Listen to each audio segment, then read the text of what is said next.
یہ 9 محرم کی رات تھی اور صبح تاریخ کا سب سے دردناک باب لکھا جانا تھا۔ وہ 9 محرم کربلا کی وہ رات 9 محرم کی شام تھی۔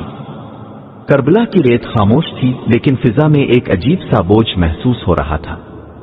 امام حسین اپنے چند جانثار ساتھیوں اور اہل خانہ کے ساتھ موجود تھے۔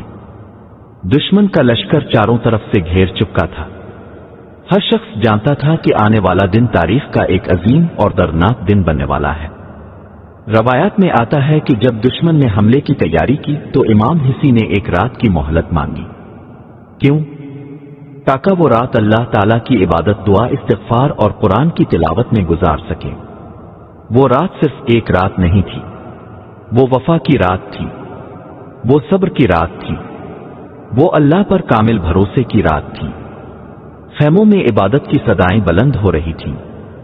کوئی قرآن پڑھ رہا تھا، کوئی دعا مانگ رہا تھا، کوئی سجدے میں اپنے رب سے راز و نیاز کر رہا تھا۔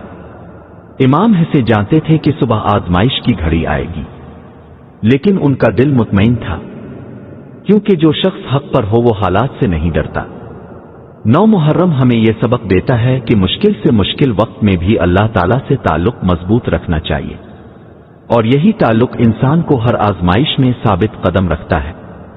اللہ تعالیٰ ہمیں حق پر چلنے، صبر اختیار کرنے اور اپنے دین سے محبت کرنے کی توفیق عطا فرمائے، آمین۔ کمنٹ میں او اللہ ہمیں حق پر قائم رکھ ضرور لکھیں۔